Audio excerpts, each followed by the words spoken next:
ഈ അടുത്ത് ഒരു ലേഡി എന്നെ വിളിച്ചിട്ട് ഭയങ്കര സങ്കടത്തോടു കൂടെ പറയാണ്, ഡോക്ടറെ, ഞാനും എൻ്റെ ഹസ്ബൻഡും അത്രയും സന്തോഷത്തോടു കൂടി ജീവിച്ചിരുന്നവരാണ്. ഭയങ്കര സ്നേഹമായിരുന്നു എന്നോട്. ഒരു കാര്യത്തിന് പോലും മോശമായിട്ടൊരു സംസാരം എന്നോട് ഇതുവരെ സംസാരിച്ചിട്ടുണ്ടായിരുന്നില്ല. പക്ഷെ ഈ ഒരു അടുത്ത കാലത്ത് എന്താണെന്ന് അറിയില്ല, ഞങ്ങൾക്ക് തമ്മിൽ ഭയങ്കരമായിട്ടുള്ള ഒരു അകൽച്ച വന്നിട്ടുണ്ട്. എന്തിനും ഏതിനും പുള്ളി ഭയങ്കരമായിട്ട് ഷൗട്ട് ചെയ്യാണ്, ഭയങ്കര ദേഷ്യമാണ്. ഞാൻ ഒരിക്കലും പ്രതീക്ഷിക്കാത്തത് പോലെയുള്ള പെരുമാറ്റങ്ങളാണ് പുള്ളിയുടെ അടുത്ത് നിന്നുള്ളത്. എന്നോടൊരു സ്നേഹമില്ലാത്തത് പോലെയാണ്. ആള് രാവിലെ പോയി കഴിഞ്ഞാൽ രാത്രിയേ വരുന്നുള്ളൂ. ഞാനൊക്കെ ഉറങ്ങിക്കഴിഞ്ഞതിന് ശേഷമൊക്കെയാണ് വരുന്നത്. ഞങ്ങൾ തമ്മിൽ കാണാറ് പോലുമില്ല. പറയുമ്പോൾ പുള്ളി വിദേശത്തുള്ള ആളാണ്. ഒന്ന് നാട്ടിൽ വരുമ്പോഴല്ലേ ഞങ്ങൾ തമ്മിലൊന്ന് കാണുകയുള്ളൂ. എന്നിട്ട് പോലും പുള്ളി എന്താണ് എൻ്റെ അടുത്ത് ഇങ്ങനെ എന്നുള്ളത് എനിക്ക് ഭയങ്കര സങ്കടമാണ് ഡോക്ടറെ. ഞാൻ ഇനി എന്താ ചെയ്യേണ്ടത് എന്ന് ചോദിച്ചിട്ട് അത്രയും സങ്കടത്തോടു കൂടി ആണ് അവർ എന്നെ വിളിച്ചത്. അപ്പം ഈ ഒരു കേസ് ഞാൻ എടുത്തപ്പം അവരുടെ ഹസ്ബൻഡിനായിട്ട് ഡീറ്റെയിൽ ആയിട്ട് സംസാരിച്ചപ്പോൾ അവർ പറഞ്ഞ ഒരു കാരണം എന്താണെന്ന് വെച്ചാൽ, ഡോക്ടറെ, ഞങ്ങൾ തമ്മിൽ ഭയങ്കര സ്നേഹം തന്നെയാണ്. എനിക്ക് അവളെ ഭയങ്കര ജീവനാണ്. പക്ഷേ എൻ്റെ പ്രശ്നം എന്താണെന്ന് വെച്ചാൽ, എനിക്ക് ഉദ്ധാരണം തീരെയില്ല, അല്ലെങ്കിൽ ഭയങ്കര കുറവാണ് ഇപ്പം. ഇപ്പോൾ കഴിഞ്ഞ പ്രാവശ്യം ഗൾഫിൽ പോയി വന്നതിന് ശേഷം എനിക്ക് പേടിയാണ്. എനിക്ക് എൻ്റെ ഭാര്യനെ തൃപ്തിപ്പെടുത്താൻ സാധിക്കൂലേ, അല്ലെങ്കിൽ അവൾ അത്രയും ആഗ്രഹിച്ച് നിൽക്കുന്ന ഒരു സമയത്ത് അവൾക്ക് പറ്റില്ല, എനിക്ക് പറ്റില്ല എന്ന് തോന്നിക്കഴിഞ്ഞാൽ അവൾക്ക് ഉണ്ടാകുന്ന ഒരു നിരാശ എത്രത്തോളം ആയിരിക്കും എന്നുള്ളത് അതെനിക്ക് ഒരിക്കലും സഹിക്കാൻ പറ്റുന്നില്ല ഡോക്ടറെ. അത് എനിക്ക് ഭയങ്കരമായിട്ട് എൻ്റെ ഒരു മാനസികമായിട്ടുള്ള തളർച്ചയാണ് ഇപ്പം ശരിക്കും ഉള്ളത്. ഞാൻ ഒരു തളർന്ന അവസ്ഥയിലാണ് ഉള്ളത് എന്നുള്ളതാണ്. അതുകൊണ്ട് തന്നെ അവളെ മാക്സിമം ഫേസ് ചെയ്യാതിരിക്കാൻ, അല്ലെങ്കിൽ അവൾക്ക് മനസ്സിൽ പോലും ഇങ്ങനെ ഒരു ഫീലിംഗ് വരാതിരിക്കാൻ വേണ്ടിയിട്ടാണ് തൊട്ടേനും പിടിച്ചതിനും ഒക്കെ ഞാൻ അവളോട് ചൂടാവുന്നതും, അല്ലെങ്കിൽ ഞാൻ അവൾ ഉറങ്ങിക്കഴിഞ്ഞാൽ മാത്രം വീട്ടിൽ കയറി വരുന്നതെന്നൊക്കെ. അല്ലാതെ എനിക്ക് ഒരിക്കലും അവളോട് സ്നേഹമില്ലാത്തത് കൊണ്ടല്ല അല്ല കേട്ടോ എന്നുള്ളത് പ്രത്യേകമായിട്ട് അവർ പറഞ്ഞിട്ടുണ്ടായിരുന്നു. അപ്പോൾ എന്താ ചുരുക്കി പറയുകയാണെന്നുണ്ടെങ്കിൽ, എല്ലാ പുരുഷന്മാരും എപ്പോഴും ആഗ്രഹിക്കുന്ന ഒരു കാര്യം എന്ന് പറയുന്നത്, അല്ലെങ്കിൽ അവർ കല്യാണം കഴിക്കുന്നതിന് മുന്നേ, അല്ലെങ്കിൽ കല്യാണം കഴിച്ചാൽ ഞാൻ കെട്ടിക്കൊണ്ടുവരുന്ന സ്ത്രീയെ അല്ലെങ്കിൽ പെണ്ണിനെ മാക്സിമം എൻജോയ് ചെയ്യിപ്പിക്കണം, അല്ലെങ്കിൽ അവർക്ക് നല്ല ലൈംഗിക സംതൃപ്തി കൊടുത്താൽ മാത്രമാണ് എനിക്കും ആ ഒരു സംതൃപ്തി കിട്ടുകയുള്ളൂ എന്ന് ആഗ്രഹിക്കുന്ന ആളുകളാണ്.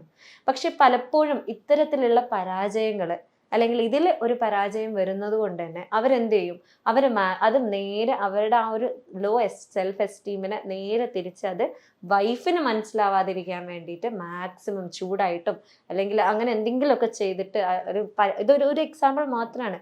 ഇതിന് എക്സ്ട്രീം ആയിട്ടുള്ള, അല്ലെങ്കിൽ പല രീതിയിലുള്ള അവരുടെ ആ ഒരു എക്സ്പ്രഷൻസ് ആണ് പൊതുവെ കണ്ടുവരാറുള്ളത്.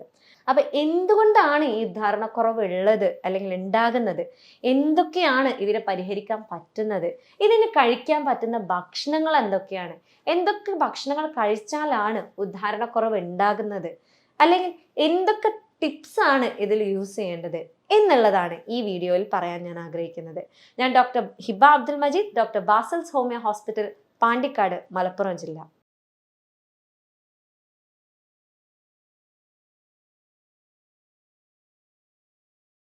അപ്പൊ എന്തൊക്കെ കാരണം കൊണ്ടാണ് ഉദ്ധാരണക്കുറവ് ഉണ്ടാകുന്നത് എന്ന് നോക്കുകയാണെന്നുണ്ടെങ്കിൽ, അതിൽ പ്രധാന വില്ലൻ എന്ന് പറയുന്നത് തന്നെ എന്തെങ്കിലും മാനസികമായിട്ടുള്ള പ്രശ്നങ്ങളാണ്.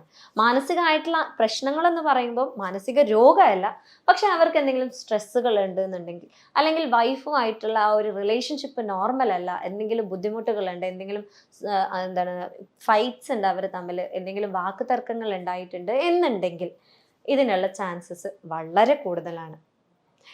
പിന്നെ ഒന്ന് പറയുന്നത്, അവർക്ക് വർക്ക് റിലേറ്റഡ് ആയിട്ടുള്ള, അതായത് വർക്ക് ഫ്രം ഹോം ഉള്ള ആൾക്കാരാണ്, അല്ലെങ്കിൽ വർക്കിലുള്ള സ്ട്രെസ്സും വീട്ടിലേക്ക് കൊണ്ടുവരുന്ന ഒരാളാണ് എന്നുണ്ടെങ്കിൽ ഈ പറഞ്ഞ പോലെയുള്ള പ്രശ്നങ്ങൾ സ്ഥിരമായിട്ട് കാണാറുണ്ട്. മറ്റൊരു വില്ലൻ എന്ന് പറയുന്നത് ഷുഗറാണ്, ഡയബറ്റിസ്. ഇങ്ങനെയുള്ള ആളുകൾക്ക് എന്താണെന്ന് വെച്ചാൽ, അവരുടെ ആ ഒരു അവയവത്തിലേക്ക്, ലൈംഗിക അവയവത്തിലേക്കുള്ള ബ്ലഡ് ഫ്ലോ കുറയുകയും ഈ ഉദ്ധാരണം കുറയുകയും ചെയ്യാനുള്ള ചാൻസസ് വളരെ കൂടുതലാണ്.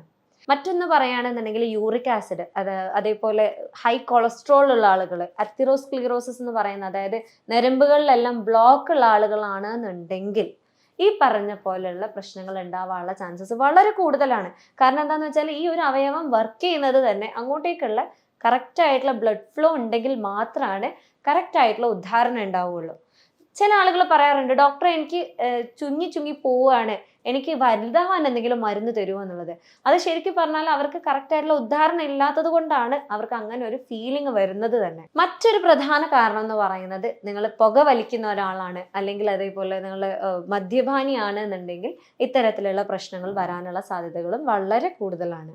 അതേപോലെ നിങ്ങൾക്ക് ലോ ടെസ്റ്റോസ്ട്രോൺ ഉള്ള ഒരാളാണ്, കറക്റ്റായിട്ട് ഉറങ്ങുന്നില്ലാത്ത ഒരാളാണ്, അല്ലെങ്കിൽ നിങ്ങൾ വൈകി ഉറങ്ങുന്ന ഒരാളാണ് എന്നുണ്ടെങ്കിലും ഇത്തരത്തിലുള്ള പ്രശ്നങ്ങൾ ഉണ്ടാവും. വൈകി ഉറങ്ങുന്ന ഒരാളിൽ എന്താണ് സംഭവിക്കുന്നതെന്ന് വെച്ചാൽ, ഈ ടെസ്റ്റോസ്ട്രോൺ എന്ന് പറയുന്ന മെയിൽ ഹോർമോൺ കുറയാനുള്ള അല്ലെങ്കിൽ ഉൽപാദനത്തിൽ ഒരുപാട് പ്രശ്നങ്ങൾ ഉണ്ടാവാനുള്ള ചാൻസസ് കൂടുതലായതുകൊണ്ട് തന്നെ ആണ് ഈ ഉദ്ധാരണക്കുറവ് ഉണ്ടാകുന്നത്.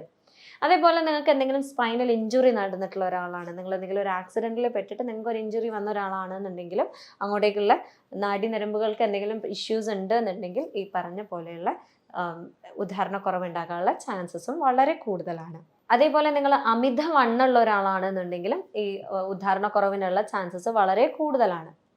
ഇനി എന്തൊക്കെയാണ് ഉദാഹരണക്കുറവുള്ള ഒരാൾ കഴിക്കാൻ പാടില്ലാത്ത ഭക്ഷണങ്ങൾ, അല്ലെങ്കിൽ എന്തൊക്കെ ഭക്ഷണങ്ങളാണ് നിങ്ങൾക്ക് ഉദാഹരണക്കുറവ് ഉണ്ടാക്കുന്നത് എന്നുള്ളത് നമുക്ക് നോക്കാം.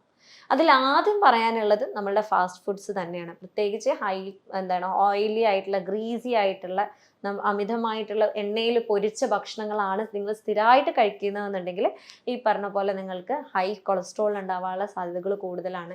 ട്രൈഗ്ലിസറൈഡ്സ് ആയിട്ടുള്ള ഫാറ്റ്സ് ഒക്കെ നിങ്ങളുടെ ബോഡിയിൽ അവിടെ ഇവിടെയൊക്കെ തങ്ങി നിങ്ങളുടെ ബ്ലഡ് ഫ്ലോ കുറയ്ക്കാനുള്ള ചാൻസസ് വളരെ കൂടുതലാണ്.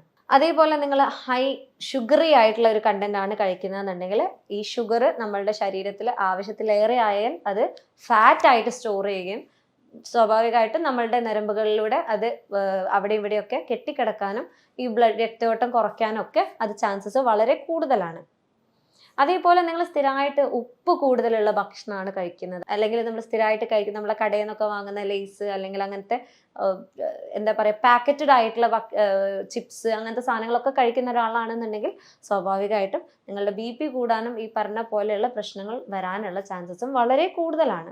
ഇനി ഇത്തരത്തിൽ പ്രശ്നമുള്ള ഒരാൾ എന്തൊക്കെയാണ് അപ്പോൾ കഴിക്കേണ്ടത് എന്ന ചോദ്യം വരും.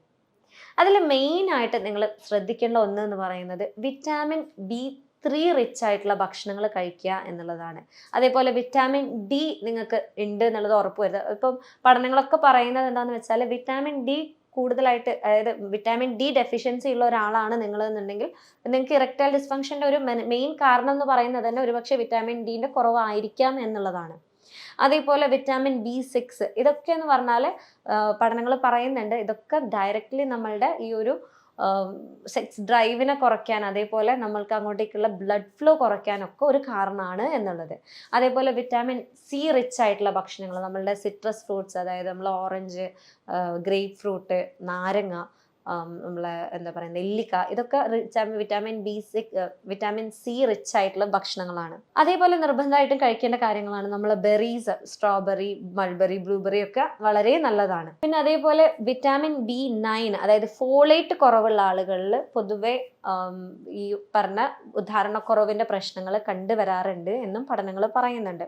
അപ്പോൾ ഇതിലൊക്കെ എന്ന് പറഞ്ഞാൽ നമ്മൾ ബീഫിൻ്റെ കരള്, അതേപോലെ ചിക്കൻ്റെ ബ്രസ്റ്റ്, അതേപോലെ അവക്കാഡോ, അതേപോലെ പറയുകയാണെന്നുണ്ടെങ്കിൽ നമ്മളുടെ പീസ്, ബീൻസ്, ഇതൊക്കെ ഈ വിറ്റാമിൻസ് ഇതിലൊക്കെ നിറഞ്ഞു നിൽക്കുന്നതാണ്. അതേപോലെ നിങ്ങൾ എപ്പോഴും ശ്രദ്ധിക്കേണ്ട ഒരു കാര്യം എന്ന് പറയുന്നത് നല്ല ഗ്രീൻ ആയിട്ടുള്ള, നല്ല പച്ചപ്പുള്ള ഇലക്കറികൾ നിങ്ങൾ കഴിക്കുക എന്നുള്ളതാണ്.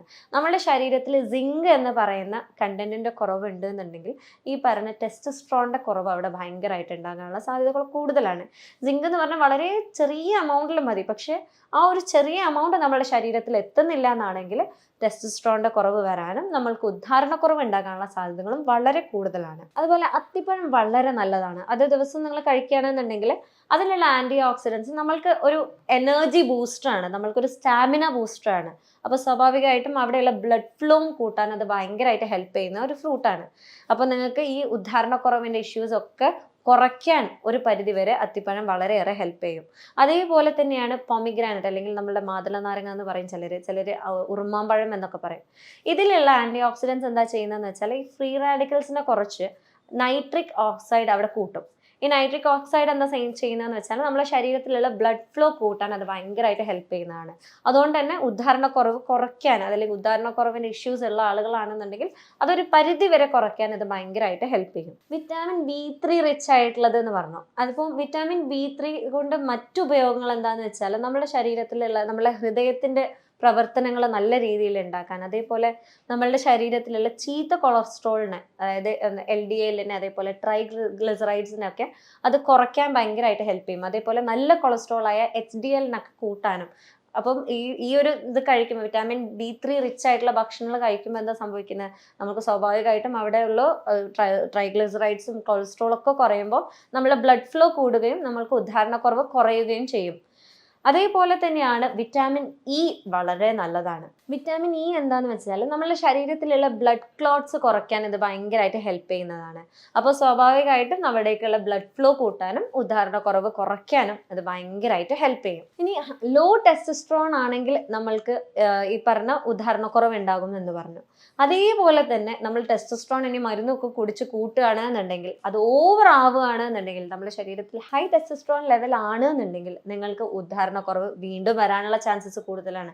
അതേപോലെ നിങ്ങൾക്ക് ലോ ലിബിഡോ, അതായത് താല്പര്യക്കുറവ് ഉണ്ടാവാനുള്ള ചാൻസസും, അതേപോലെ തന്നെ പ്രീമച്വർ ഇജാക്കുലേഷൻ, ശീഘ്രസ്ഖലനം ഉണ്ടാവാനുള്ള ചാൻസസും വളരെ കൂടുതലാണ്. പിന്നെ പ്രധാനമായിട്ട് പറയാനുള്ളത്, നിങ്ങൾ സ്ഥിരമായിട്ട് സ്വയംഭോഗം ചെയ്യുന്ന ഒരാളാണെന്നുണ്ടെങ്കിൽ ഭാവിയിൽ നിങ്ങൾക്ക് ഉദാഹരണക്കുറവ് വരാനുള്ള സാധ്യതകളും വളരെ കൂടുതലാണ്. സോ ഇത്തരത്തിലുള്ള ഇൻഫോർമേറ്റീവ് വീഡിയോസ് വീണ്ടും കാണുന്നത് വരെ ഗുഡ് ബൈ.